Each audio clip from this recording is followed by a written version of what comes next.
The estimation is that by March next year, between 120 and 130 kilometers will have been tarmacked up to blacktop,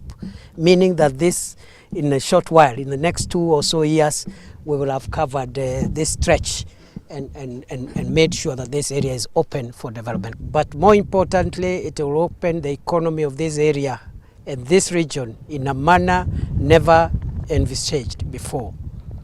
This road is connecting the port of Lamu, and it will go all the way to Isiolo town, and as you know, eventually it will exit and join us with Southern Sudan and Ethiopia.